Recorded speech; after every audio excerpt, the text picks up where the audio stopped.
Hey everyone, it's Louise and welcome back to Along Came Mama. Today I'm going to be discussing some hits and misses from our baby registry as well as some honorable mentions. From experience, setting up a baby registry can be so time consuming and overwhelming. Since I was pregnant during the beginning of the pandemic, we wanted to make sure that we only put the essentials on our list in the event that we weren't able to host an actual shower. In the end, we ended up throwing a virtual shower ourselves and we had a great turnout.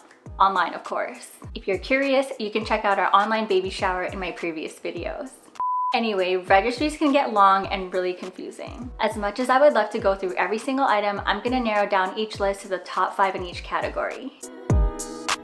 These are the things we used religiously when Hunter was born, and we still use most of these items to this very day. It was tough to narrow down our favorite things, but here's our top 5 in no particular order. First up, we have the Philips Avent Microwave Steam Sterilizer. We really like it because it's an inexpensive option for sterilization. It also surprisingly holds a lot of pieces. And most importantly, we still use it to this very day. Next up is the Kikaroo Peanut Changer. I mentioned this item a few times before, but it's something that we swear by and really love. We really like the seamless design and the fact that it's really aesthetically pleasing, and most importantly, it's really easy to clean. Another one of our favorites are pacifiers. Although we really only started giving Hunter his pacifier after he turned 1 month, we can't imagine life without it. It's an inexpensive and reliable solution for soothing and teething, and it's also a bonus that can help reduce the risk of SIDS while they're sleeping. Next on our list are swaddles. Now, we didn't think we would use them as much as we actually did, but it literally helped Hunter sleep like a baby. We used them up until he outgrew them, so we definitely got our money's worth out of it. Last on this list are scratch mittens. Although we really only used them for the first few months, we found them really helpful, especially when we were still too afraid to cut his nails. They help keep us and baby scratch-free.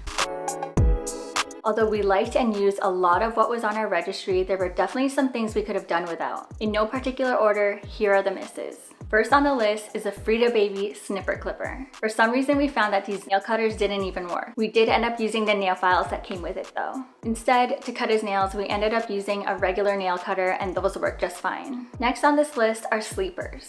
This may be a personal choice, but we didn't find that these were a suitable option for us. A lot of people in articles suggested to buy a lot of sleepers, especially the ones with the zippers instead of the buttons. But since we were at home most of the time, Hunter just ended up being in onesies the entire time. We found these to be much easier to put on and take off, especially when we were changing his diaper. Plus, Hunter gets hot really easily and he didn't fare well in those sleepers. Next up were extra changing mats. Our diaper bag came with a changing mat, so buying additional ones didn't really make sense. We actually received 3 extra ones from our registry though. We really only used a changing mat if ever we were out, which was rare because lockdown.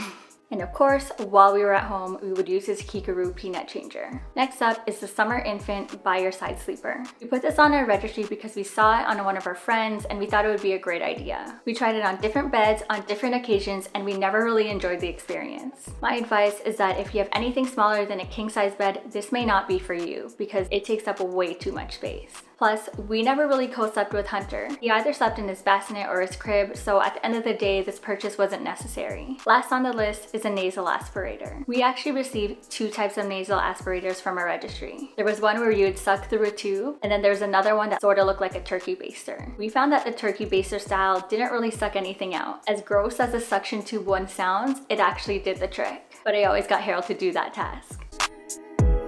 Finally, we have some honorable mentions on here. These are the items we didn't end up putting on our registry, but we received them or bought them ourselves afterwards. They turned out to be really great essentials that we use to this very day. First up is the Snuggle. This was something Harold actually bought for me while I was pregnant, around the 4-month mark.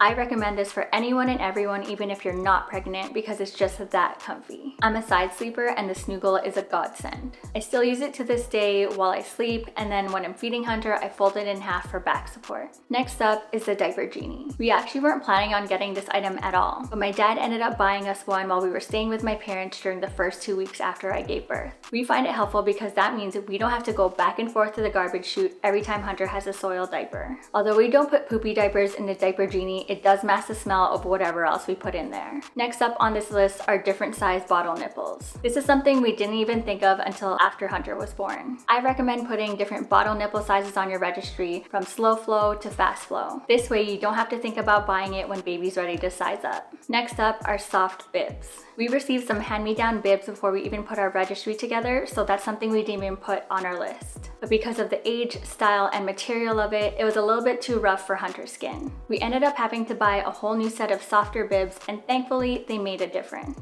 Last up on this list is a crib. This was not something we were planning on getting right away, considering we live in a small one-bedroom apartment and didn't have the room for it. We started off with a bassinet and we were hoping that it would last until Hunter turned 6 months. Unfortunately, Hunter grew really fast and outgrew his bassinet by the time he was 4 months old, and we ended up having to look for a crib anyway. We found the one we were interested in on an online marketplace, rejigged our room, and made it fit. If we were to do it all over again, we would definitely skip the bassinet and go straight to a crib.